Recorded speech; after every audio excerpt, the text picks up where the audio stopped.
Hey everyone, Dhruv Harlal here with Nine Leadership. Today I'm talking to Edgar Ndjatou, HR consultant and owner of Officium, his HR consulting company. Edgar's going to talk about the SBA loan programs out there right now, as well as things you can be doing as a business owner for yourself and your employees during this virus situation. So stay tuned, and as usual, please like and subscribe to the channel and hit the bell if you want to get notified of future videos as we publish them. Please feel free to leave a comment below if you have any questions or if you like the video in general. I'd love to hear what you like about it, and also would love to hear anything that you'd like to talk about in the future in terms of topics. So stay tuned and enjoy the video, guys.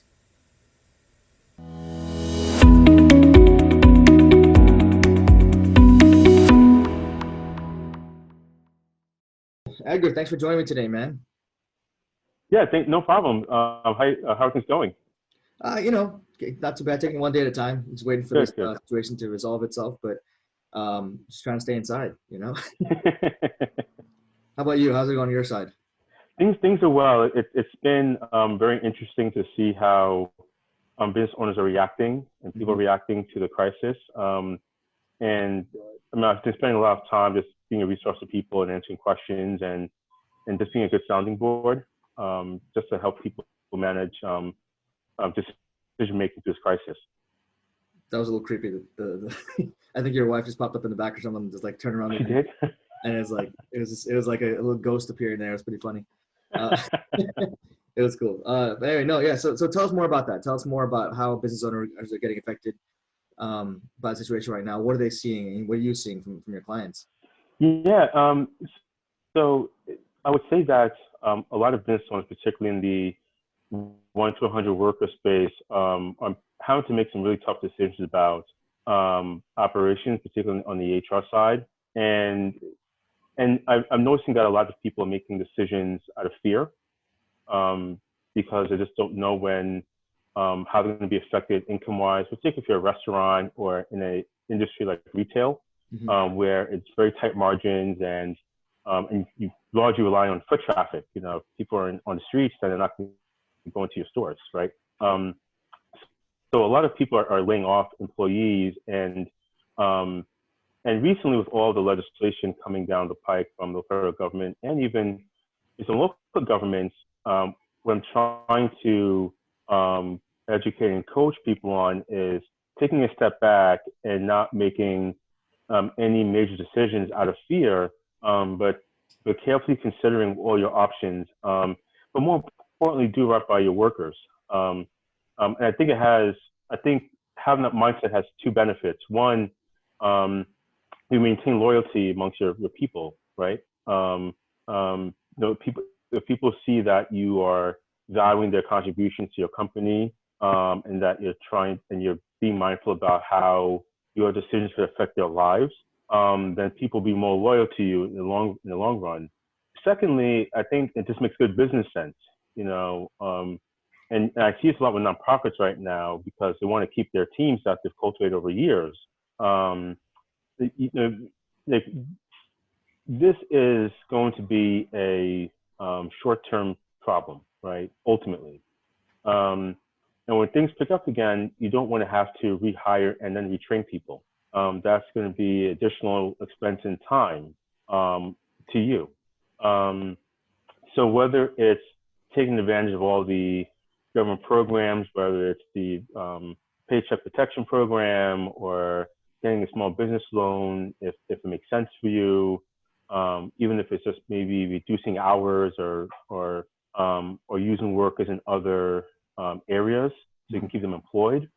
I've seen people even say, okay, look, I'll furlough you, but I'll pay health insurance, so at the very least you can go see a doctor if you need to. And the minute I have work, I'll bring you back on. But there's many creative solutions you can come up with if you take the time to carefully consider all your options and make the best decision. Now, obviously, if laying off people is the best decision possible, then and of course that is what it has to be. But don't let it be because you're fearful or you're flying blind. Make that decision because that is where it comes to after carefully considering all your options.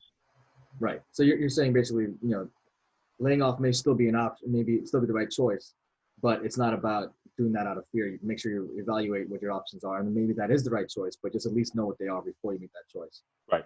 Right. Okay. Yeah, because I mean, you and I both work with a lot of small business owners right now, and with everything, all the offerings that this SBA has out there right now. What are the? There's one about the Paycheck Protection Yeah. program, that and then the small business loan, uh, Yeah. that's forgivable if you have employees. Yeah. So the Paycheck Protection Program is essentially a forgivable loan. And so the core requirement is that you use it to maintain payroll. So you have to take account of how many people you have on staff. And as long as you keep those people employed throughout the COVID-19 crisis, then the government will forgive the loan as long as you meet all the requirements. And you can also use the money for other business-related expenses, whether it's lease costs, paying for supplies, or what have you. So it's a very popular program right now.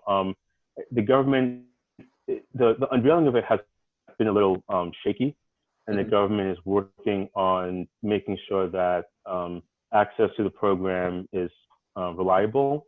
But you can go to your bank to apply for the loan. But that's one of the more popular ways right now that companies are considering in terms of maintaining payroll and maintaining operations. But there are other SBA loans out there that you can take advantage of, particularly if your area is considered a disaster zone. There are loans that are earmarked for that category specifically that you can take advantage of. And in some cases, you can, if you do meet requirements, have that loan forgivable or have very favorable repayment terms. Also, don't discount anything that your local government is doing. So many counties, particularly in the DC area, have their own programs that they have, whether it's a micro grant or a loan program that they're offering, or assistance they're offering to business owners. And also, I've seen that a lot of foundations and companies, like Verizon had one, Facebook as well, where they're giving out grants or giving loans to small business owners. Okay. So for the SBA, so a couple things to break down there. You mentioned the requirements for the protection program. Do you know those offhand, or we can put a link in the description, obviously, for folks who want to know more about that? Yeah, we can put a link in the description, but offhand, the requirements that, of course, you employ people and you have payroll. that's the biggest requirement. And I believe that at the time that you apply for the program, you have to have an updated roster of your staff. So especially if you're in a situation where you've laid off people, you have to go back and ask them if they're willing to work with you again. So I believe that as long as you have a commitment by the employee to work with you, that's fine. You have to have two questions. Are there supposed to be any minimum number of employees required, and do they have to be full time? Because I know a lot of folks, like dental offices, doctors' offices, have part-time employees, and there is no requirement of full-time, part-time as long as they're on payroll. So I think part-time employees or full-time. So that's fine. What was the other question? A minimum number of employees, because some small offices only have one site. Yeah, there is no minimum. In fact, I believe that as part of the program, even if you're a sole proprietor or like an independent contractor, you might be able to apply depending on, because some independent contractors have their own payroll. Right. Right. So it's very expansive in terms of the types of business owners or professionals that can apply for the program. Gotcha. Okay, that's good to know. And then for the disaster zone, those disaster zone grants you mentioned, how do you find out if you're a disaster zone or not? I'm guessing it's all on the website, obviously, but we also put a link in the description about that as well. But do you know offhand, like the big areas, like is New York considered a disaster zone? So the way it works is the state has to, or the jurisdiction has to announce a state of emergency. And then the federal government will then say, okay, we now declare this area a disaster zone. So if people following the news, when New York declared a state of emergency, then the federal government had to say, okay, now New York State is a disaster zone, and now we will provide funding that goes along with a disaster zone location. Same with DC. Once DC declared, very early on, actually, I think DC declared before things got really, before the crisis really took root here, because they wanted to get access to all the federal funding and programs that comes along with being declared a disaster zone. So Maryland, I believe Maryland and Virginia also did as well, right? Yeah. State of emergency. So yeah, I think most states at this point have declared or are going to have to at some point, given the spread of the infections. Okay, great. That's good to know. But the first sign is your state declare a state of emergency?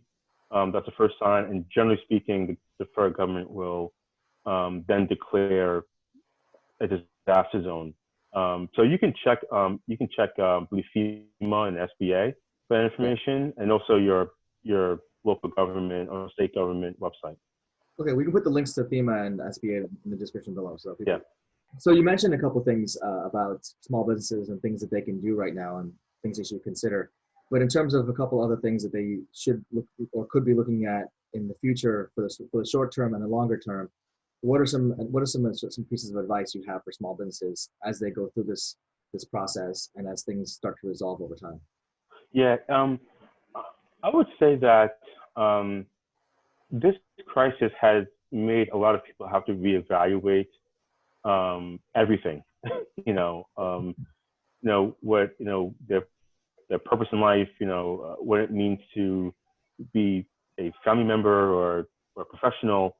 I would say that for business owners, this is a reminder that these things can happen, right? We hate for it to happen. We don't always expect it for it to happen because I think people in the United States have been lucky to not have to deal with a lot of things like this. But now's a good time to reevaluate your policies regarding telework, for example, and the way people can work outside the office. And what that means also to company culture in your operations. It's also a good opportunity to evaluate how you do business in a crisis situation. Where a state of emergency is declared, and you're dealing with uncertainty in the way that you can do business. How do you maintain operations? In the course of that. Other things that you might want to consider are policies regarding, and this came up with one of my clients, the way people treat calling out sick and cleanliness in the office. One of my clients said that, we might just want to have a policy where anytime you're sick, you just stay home. It's just understood that you just take care of yourself. No more of this, coming to work if you just have the sniffles or you're not feeling great. And yeah, you could, stay home, but you'll just go to work anyway. Maybe now the policy is you stay home if you're sick, and just policies around how do we maintain the office in terms of cleanliness and preventing the spread of any diseases, right? Because who knows what could be the next pandemic, right? Other things to consider is succession planning. If the boss is on ICU because of COVID-19, what happens to the business? Who's running the business? Who's making sure that orders are being met, or the storefront opens, or deliveries are made? Who's making decisions regarding certain things? That's also very important as well. So this is a perfect time to reevaluate all these things.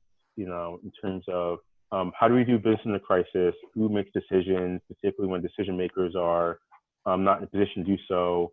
Can we work remotely or telework?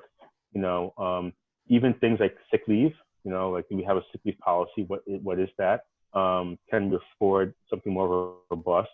All these things that people have had to deal with in the past 2 to 3 weeks is now a good time to reevaluate your policies and prepare for the future. Right. I imagine it might also be an opportunity to look at, you know, excessive frills in the business, like things that are not necessary, you know, where it has to streamline where you may not have looked before in terms of, you know, all of these expenses that we have had that we don't really need them, right? Right. On the flip side, there's like, for example, you know, there's businesses things that we have not invested in, like succession planning, you know, like getting these things evaluated to make sure that our policies are up to date and our policies are effective and ready for something to happen just in case, you know. Yeah. Because that's why policies are there, right? Yeah, and it's okay, I think, to get to nitty gritty. You know, I serve on the board of a nonprofit, and a couple of years ago we put together a furlough policy. You know, so the policy went that if there was any major disruption in funding, we wouldn't just do an automatic freezing of salary. You know, it would be gradual. So, you know, the first step was the executive director would start getting paid, and then certain executive level positions would start having drawn down salary. And so the idea was that we didn't want the lower level employees to be affected early on. We wanted them to be affected last.